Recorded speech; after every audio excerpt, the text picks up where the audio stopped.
Olá a todos do canal Refletindo sobre a Palavra, aproveitando aqui, as primeiras horas do dia para poder gravar esse vídeo, para que venha assim a ter o menos possível de interferência. A passagem que nós vamos ler hoje está no livro de Hebreus, capítulo 4.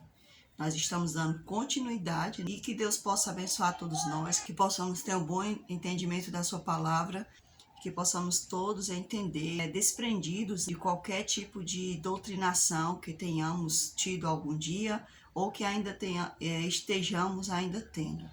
Então, que nós possamos estudar as Escrituras pelo que ela realmente quer nos ensinar. Eu estou lendo e estou tirando a interpretação do texto de acordo com a tradução. A tradução que eu vou me basear muitas das vezes é a King James, ou então a Almeida, que é a que eu estou lendo de forma física. Então aqui em cima a pessoa que leu esse capítulo colocou assim: a entrada no descanso de Deus pela fé. Ele colocou aqui esse subtítulo porque o autor do livro de Hebreus ele vai falar sobre um descanso. Como a gente pode reparar, o livro de Hebreus, essa pessoa que escreveu o livro de Hebreus, a gente percebe que ele sempre vai trazer comparações, né? Então, nesse capítulo, ele vai trazer a comparação da questão da salvação com a questão do descanso de Deus, quando Deus terminou de criar a terra, né? E descansou Deus no sétimo dia. Então, ele está ali fazendo uma comparação de descanso, de quando a gente sair desse reino do pecado nessa terra. Então ele vai fazer essa comparação que realmente vamos obter um descanso eterno, né, no caso do próprio pecado. Então vamos dar início aqui na passagem que fala assim, capítulo 4, verso 1. Temamos, portanto, que, sendo-nos deixada a promessa de entrar no descanso de Deus, suceda parecer que algum de vós tenha falhado. Porque também a nós foram anunciadas as boas novas, como se deu com eles. Aqui no caso ele está falando assim, no capítulo anterior, a gente viu que ele estava falando sobre as pessoas que foram impedidas de entrar na Canaã terrestre por conta da sua rebeldia, por conta da sua incredulidade. Então eles não puderam alcançar esse descanso, né? Que descanso? O descanso de alcançar a sua promessa. É aquele descanso daquela caminhada que eles fizeram no deserto. Infelizmente, eles não puderam alcançar por conta das suas próprias más palavras, né? De todas essas coisas que eles faziam, da sua incredulidade. Então, a sua incredulidade foi a causa de eles não terem entrado ali no descanso da Canaã terrestre. Então ele está fazendo essa comparação agora. Mas a palavra que ouviram não lhes aproveitou, visto não ter sido acompanhada pela fé naqueles que a ouviram. Eles receberam a palavra da promessa. Olha, vocês vão caminhar até a terra prometida e vocês vão alcançar essa terra que mana leite e mel, né, como as pessoas costumam falar. Então eles não alcançaram porque eles não tiveram a fé. Aquilo que eles ouviram não foi acompanhado com a fé deles. Então não é diferente hoje. Se a gente receber a palavra de Deus, mas a gente não se mostrar convicto, não acompanhar essa palavra que a gente recebe com a fé, então não vai servir de nada, não vai servir para nada, ela não vai nos levar ao verdadeiro descanso. É por isso que é necessário a gente pedir ao Senhor que desenvolva a nossa fé, que Ele nos abençoe, né? Que Ele venha frutificar em nós essa fé agradável a Ele. Assim, jurei na minha ira, não entrarão no meu descanso. Aqui o Senhor, jurou, quando Ele viu a atitude deles de incredulidade, o próprio Deus falou assim: vocês não vão entrar no meu descanso, porque vocês não se mostraram merecedores, vocês não confiaram em mim. Então, como é que vocês vão entrar na minha promessa, vão alcançar a minha promessa se vocês não alcançaram nas palavras que eu falei para vocês? É como se alguém chegasse para você e falasse coisas importantes para você e você não desse a menor atenção. Ou se você, vou falar aqui agora como se fosse a gente mesmo.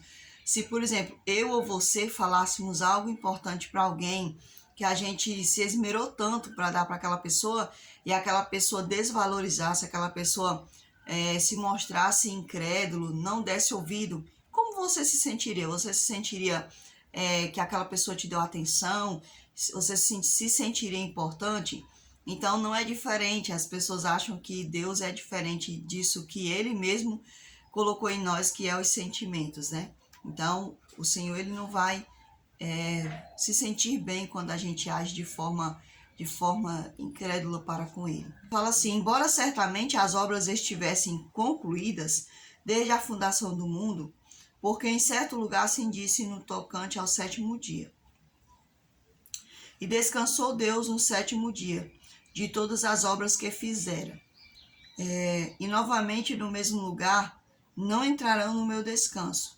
Visto, portanto, que resta entrarem alguns nele, e que por causa da desobediência não entraram aqueles aos quais anteriormente foram anunciadas as boas novas. Desde a fundação do mundo já era designado o plano da salvação e era já certo, sem volta. Então ele disse assim, olha, já estava tudo determinado, né? O plano já estava todo certo. O plano de que eles iam receber essa entrada triunfal na Canaã terrestre, já estava tudo certo, mas infelizmente eles não deram valor, eles banalizaram, né? Eles não se mostraram realmente assim crédulos para com a promessa que eu fiz. Então ele está falando aqui que assim como tudo, quando ele concluiu toda a fundação do mundo, ele é Deus, ele concluiu tudo, ele deu ordem, pôs ordem em todas as coisas, assim na criação da terra, e ele fez ali um dia de descanso para mostrar que sim, estava tudo concluído e agora eu posso repousar porque já está tudo concluído. Então não foi diferente. Tanto na Canaã terrestre como na Canaã celestial, ele já tem tudo determinado. Mas infelizmente a incredulidade tirou muitos desse descanso, né? Que era o descanso dentro, lá na Canaã terrestre. E assim também a incredulidade vai tirar muitos da Canaã celestial, né? Da Nova Jerusalém, como está escrito lá nas Escrituras, infelizmente. E continuando, ele diz assim, visto, portanto, que resta entrarem alguns nele, e que por causa da desobediência não entraram aqueles aos quais anteriormente foram anunciadas boas novas, de novo determina certo dia, hoje falando por Davi, muito tempo depois, segundo antes fora declarado. Olha, agora nós vamos aqui parar um pouco para falar sobre a questão da doutrinação que as pessoas usam essa palavra. Muitas pessoas que são contrárias aos mandamentos de Deus, quer dizer, eles são contrários ao sétimo dia, né? Então eles tendem a usar os versos de forma errada. Aqui a pessoa que escreveu o livro de Hebreus, ele não está falando sobre que agora foi deixar de lado o sétimo dia e agora só vai restar um descanso. Não, Deus não está falando isso. Ele está fazendo uma comparação de descansos. É isso que ele está fazendo. Ele, em nenhum momento, o autor está dizendo que Deus descartou o sétimo dia nessa passagem. Então, isso nem está falando aqui nessa passagem. Então, as pessoas, elas agem de má fé, né? E outros até servem de papagaio, ficam repetindo as bobagens que escutam por aí, ao invés de estudar eles mesmos as Escrituras. Então, o Senhor, ele não descartou nenhum dos mandamentos, incluindo o sétimo dia, que é o quarto mandamento. Então, não houve exclusão. Por isso, eu parei aqui para falar para vocês que essa passagem não está se referindo de forma nenhuma a Deus está excluindo o sétimo dia como o dia do descanso, tá certo? Então, basta um pouco de entendimento e um pouco de fé verdadeira para entender que isso aqui não tem nada a ver que Deus está descartando o sétimo dia. Ele está dizendo que hoje ele está chamando novamente para um novo descanso, ou seja, lá no passado ele chamou o povo para o descanso na Canaã terrestre, que era o que ele podia mostrar até aquele momento ali, era a didática dele naquele momento. Hoje nós temos Deus mostrando para nós que agora o descanso não é mais aqui tipo na Jerusalém, lá de Israel, né? Não, não é.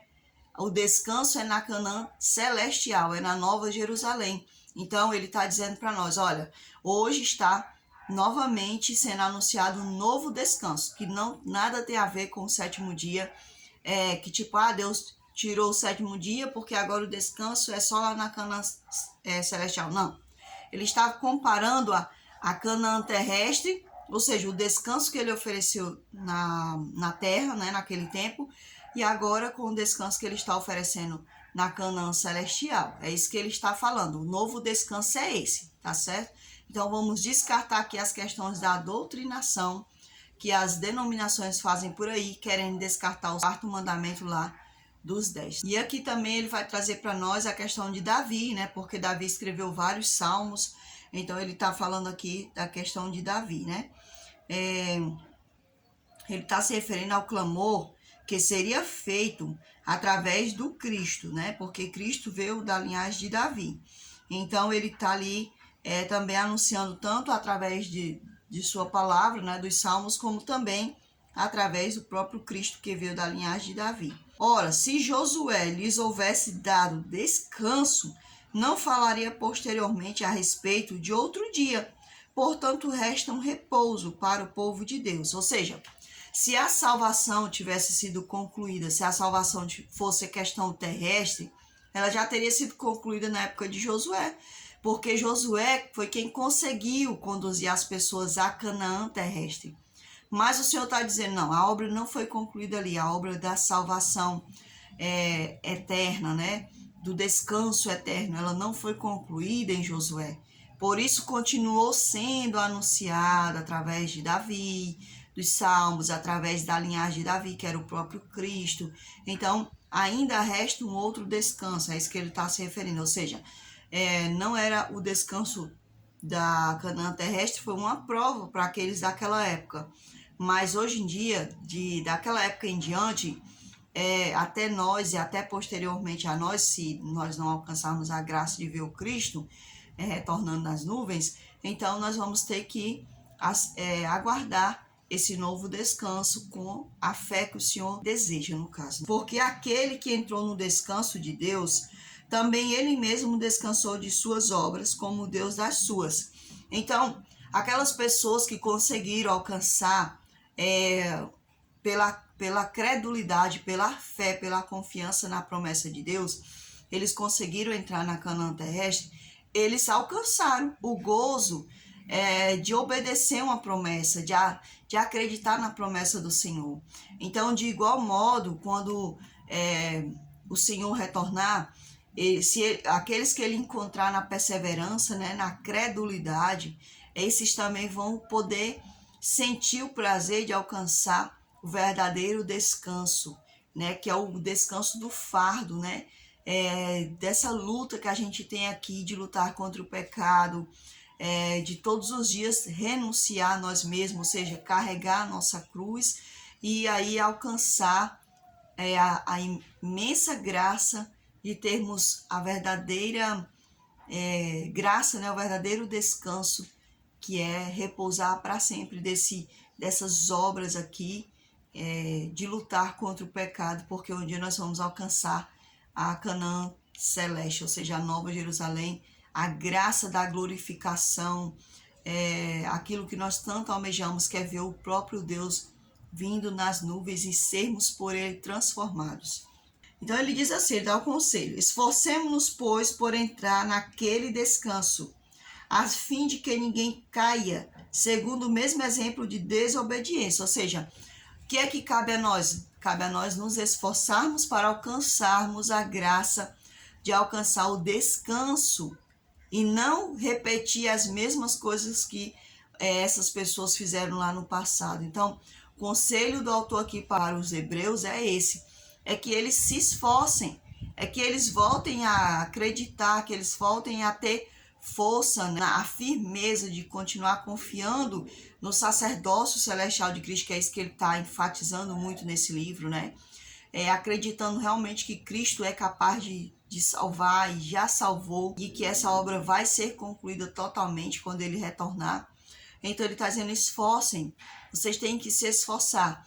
E nós, né, como diz assim, para o bom entendedor minha palavra basta, nós que aceitamos o evangelho do Cristo, nós que aceitamos as boas novas, a nós cabe o entendimento de agarrarmos essa palavra que ele deu para os hebreus, e nós, como sendo gentios, né, nessa história, devemos alcançar essa palavra e também nos esforçar para alcançarmos a graça de um dia também sermos glorificados e vermos com toda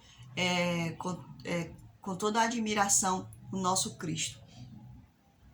Porque a palavra de Deus é viva e eficaz e mais cortante do que qualquer espada de 2 gumes, e penetra até o ponto de dividir alma e espírito, juntas e medulas, e é apta para discernir os pensamentos e propósitos do coração.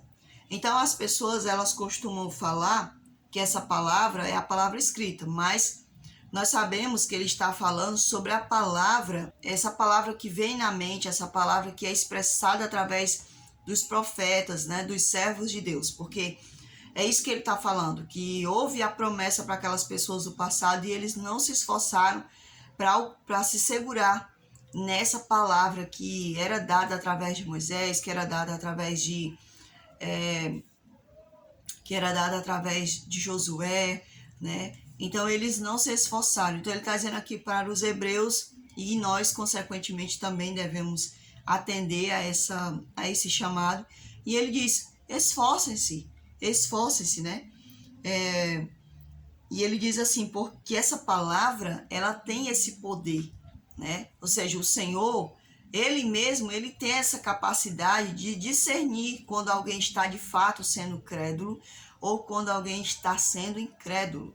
Então essa palavra, essa capacidade de Deus, ela pode separar o que é natural do que é espiritual. Ele tem esse discernimento e ele também dá esse discernimento para nós a partir do momento em que nós nos colocamos na sua presença e também debaixo da comunhão, né, da unidade com ele. Então essa palavra aqui que ele está falando é essa palavra mesmo que ele fala, né, que ele expressa na nossa mente o poder do Senhor, né, agindo em nós.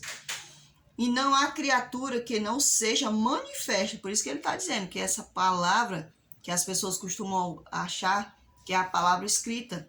Claro que a gente também sabe que a palavra escrita tem esse poder, mas ele está se referindo primariamente a esse discernimento que Deus tem, essa capacidade que Deus tem, né, de falar a nós e também de discernir quando nós estamos sendo ou não crédulos ou incrédulos. Então ele diz assim, e não há criatura que não seja manifesta na sua presença, pelo contrário, as coisas estão descobertas e patentes, ou seja, tudo o que nós fazemos, tudo que a humanidade faz está descoberto aos olhos de Deus e estão patentes, ou seja, estão registradas. Quando você leva algo para patentear, você está fazendo um registro daquilo. Então Deus, ele não somente nos observa e nos conhece, mas também tudo está sendo registrado ao nosso respeito nas cortes celestiais. Então ele fala isso para nós. Estão descobertas e patentes aos olhos daquele a quem temos de prestar contas, ou seja, aos olhos do próprio Criador, aos olhos do próprio Deus. Tendo, pois, a Jesus, o Filho de Deus, como grande sumo sacerdote, que penetrou os céus, conservemos firmes a nossa confissão, ou seja, se Cristo é o nosso sacerdote, nós devemos continuar firmes na nossa confissão. Nós não devemos ser dúbios, não devemos ser duas palavras. A hora Cristo é nosso Salvador, ora o maligno é o nosso Salvador. Não pode. Tem que ter uma só palavra. Temos que ser firmes, convictos na nossa confissão diante dos homens e diante de Deus. Conservemos firmes a nossa confissão, porque não temos sumo sacerdote que não possa compadecer-se das nossas fraquezas.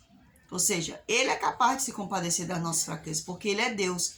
Ele agiu, ele mostrou que tem capacidade, ele é perfeito. Não é como os outros imperfeitos, como a gente vê, né, que aconteceu no passado. Antes foi ele tentado em todas as coisas, à nossa semelhança, mas sem pecado, ou seja, não há desculpa para pecarmos, porque o próprio Cristo foi tentado em todas as coisas, e ele é capaz de nos dar força para que a gente não venha pecar, para que a gente não venha vacilar, para que a gente não venha se tornar incrédulo. Então, a necessidade é que nós nos entreguemos a ele mais e mais. Acheguemos-nos, portanto, confiadamente junto ao trono da graça, a fim de recebermos misericórdia e acharmos graça para o socorro em ocasião oportuna. Então, o que é que nós devemos fazer? Devemos nos achegar ao trono da graça do Senhor. Esse trono que, se tipo eu pequei, se eu fui incrédula, que é essa enfatização que ele está dando, ir até o Senhor e dizer: Senhor, me limpa do meu pecado, né? Expurga o meu pecado, Senhor, porque o pecado da incredulidade é algo terrível diante de Deus, no caso, né?